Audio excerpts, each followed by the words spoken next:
તો જય શ્રી રામ, જય હનુમાન દાદા બધાને. તો હું છું વ્લોગર દિવ્યા અને આજે હું આ વિડીયોમાં લઈને આવી છું ઘરના કામોની એવી ટીપ અને ટ્રિક્સ કે જે તમારા રોજિંદા જીવનમાં તમને ખૂબ જ ઉપયોગી થશે. તો ઘણી બધી મહિલાઓ એવી હોય છે કે જેને પોતાના જે ઘરના કામ હોય છે એકદમ કંટાળાજનક લાગતા હોય છે અને ઘણા બધા કામો એવા હોય છે કે જે લોકોને ખૂબ જ મુશ્કેલ લાગતા હોય છે. તો તમે લોકો મારી જે આ ટીપ છે એ યુઝ કરશો તો તમારા જે ઘરના કામ છે એ તમને એકદમ ઇઝી લાગશે. તો એની પહેલાં તમે જો મારી ચેનલ પર નવા આવ્યા હોય તો મારી ચેનલને સબસ્ક્રાઈબ જરૂરથી કરતા જજો અને મારો જે આ વિડીયો છે એ તમને પસંદ આવતો હોય તો તમારા રિલેટિવ્સ સાથે મારો જે આ વિડીયો છે એને શેર જરૂરથી કરતા જજો. તો ચાલો આજનો વિડીયો આપણે શરૂ કરીએ. તો આજની સૌથી પહેલી ટીપ મારી જે આ પોતું હોય છે એના માટે નીચે તો તમે અહીંયા જોઈ શકો છો કે આ જે પોતું છે એ એકદમ ગંદુ લાગે છે. તો જ્યારે આપણે નવું પોતું લાવીએ ત્યારે એના જે રૂછડા હોય છે એકદમ સફેદ હોય છે, પણ જેમ જેમ આપણે જે આ પોતું છે એને યુઝ કરતા જઈએ એમ એમ આ જે પોતું છે એ કાળું પડતું જાય છે. આપણે આને દરરોજ આપણે ધોઈએ તો પણ આ કાળું પડી જાય છે. તો આ જે પોતું છે એને ફરીથી નવા જેવું અને એકદમ સાફ કરવું હોય તો આપણે શું કરવાનું એ સૌથી પહેલાં આપણે એક પ્લાસ્ટિકની થેલી લેવાની છે. પ્લાસ્ટિકની થેલી લીધા પછી આપણે જે આ પોતું હોય છે એનો જે આ ભાગ હોય છે એ આપણે પ્લાસ્ટિકની જે થેલી હોય છે એની અંદર નાખી દેવાનો છે.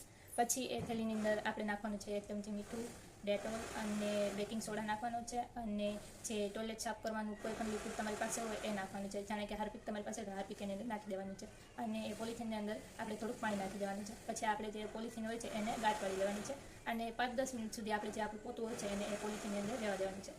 તો 5-10 મિનિટ પછી તમે એ પોલિથીનને ખોલીને જોશો તો તમારું જે પોતું છે એ પહેલાં જેવું એકદમ સફેદ થઈ ગયું હશે અને એકદમ ચોખ્ખું થઈ ગયું હશે.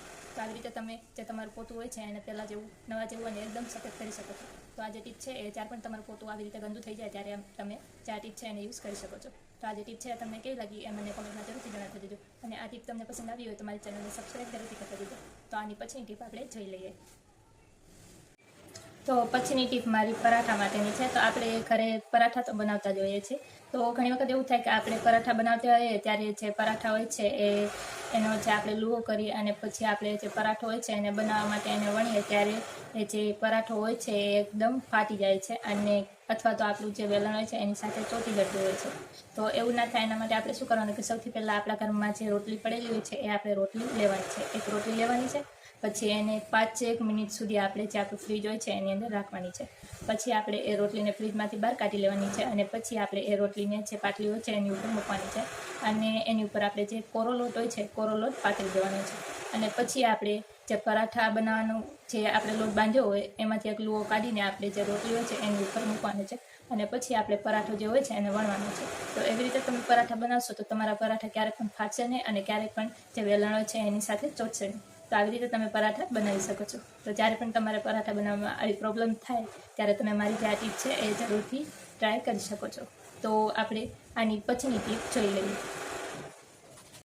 તો નેક્સ્ટ ટીપ મારી આદુ અને જે લસણની પેસ્ટ હોય છે એના માટેની છે. તો આપણે કોઈ પણ શાકમાં જે આદુ અને લસણની પેસ્ટ હોય છે નાખવી હોય તો આપણે બહારથી લાવીએ છીએ. તો આપણે જે આ પેસ્ટ છે એને ઘરે પણ બનાવી શકીએ છીએ. તો એના માટે આપણે શું કરવાનું કે સૌથી પહેલાં આપણે જેટલું પણ આદુ લેવું હોય એટલું આદુ લઈ લેવાનું અને એટલું આપણે લસણ લઈ લેવાનું. પછી આપણે આદુ જે છે એને પાણીમાં ડૂબોળીને સૌથી પહેલાં એને સાફ કરી દેવાનું અને લસણના જેટલા પણ ફોતરા હોય એ બધા જ ફોતરા આપણે કાઢી લેવાના.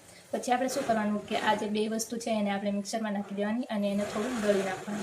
પછી આપણે એક પ્લેટની અંદર આ બે વસ્તુને બહાર કાઢી લેવાની અને પછી એની અંદર થોડુંક મીઠું અને થોડીક હળદર નાખી દેવાની અને ફરીથી આપણે પાછું મિક્સરનું જે જાર હોય છે એમાં આને નાખી દેવાનું અને ફરીથી આપણે એને ગ્રાઇન્ડ કરી લેવાનું. પછી આપણે શું કરવાનું કે આપણે આપણો જે ગેસ હોય છે એ ઓન કરી લેવાનો, ધીમી ફ્લેમ રાખવાની અને પછી એની ઉપર આપણે કોઈ પણ જે પેન હોય છે એ મૂકી દેવાની. નોનસ્ટિક પેન હોય છે એની અંદર આ જે પેસ્ટ છે એ ચોટે નહીં એવી આપણે પેન લેવાની અને એની ઉપર આપણે ગેસની ઉપર જે પેન હોય છે મૂકવાની.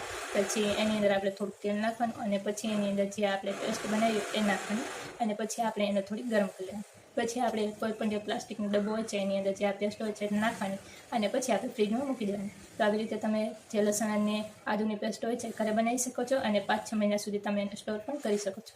તો જ્યારે પણ તમારે આદુ અને લસણની પેસ્ટ બનાવી હોય ત્યારે તમે આવી રીતે બનાવી શકો છો. તો આ જે ટીપ છે તમને પસંદ આવી હોય તો કોમેન્ટમાં જય શ્રી રામ, જય હનુમાન દાદા જરૂરથી લખતા દેજો. તો આની પછીની ટીપ આપણે જોઈ લઈએ.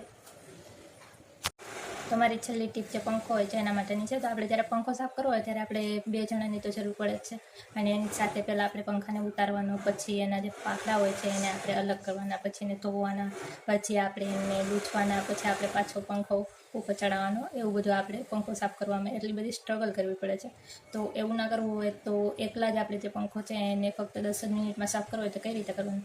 સૌથી પહેલાં આપણે કોઈ પણ વાસણની અંદર ગરમ પાણી લઈ જવાનું અને પછી એની અંદર આપણે થોડુંક મીઠું નાખવાનું, પછી થોડુંક જે બેકિંગ સોડા હોય એ નાખવાનું, પછી થોડુંક જે આપણે કોઈ પણ જે વાસણ ધોવાનું લિક્વિડ હોય છે એ નાખી દેવાનું પછી આ ત્રણેય વસ્તુને આપણે મિક્સ કરી દેવાની અને પછી આપણે ટીશ્યુ પેપર લેવાનું અને ટીશ્યુ પેપરની મદદથી આપણે જે પંકો છે એને લૂછી લેવાનું. એટલે તમે આવી રીતે જે પંકો છે એને સાફ કરશો તો એકદમ ઇઝીલી સાફ થઈ જશે અને તમારો જે ટાઈમ છે એ બહુ બગડશે પણ નહીં. તો આ જે વિડીયો છે તમને કેવો લાગ્યો એ મને કોમેન્ટમાં જરૂરથી જણાવજો અને પસંદ આવ્યો હોય તો ફરી એકવાર કહેતી જાઉં છું કે મારી ચેનલને સબસ્ક્રાઈબ જરૂરથી કરતા જજો અને આ જે વિડીયો છે એને એક લાઈક જરૂરથી કરતા જજો અને તમારા જે રિલેટિવ્સ છે એને આ જે વિડીયો છે એ શેર જરૂરથી કરજો જેથી કરીને એ લોકોને પણ ઘરના કામો કરવાની મજા આવે.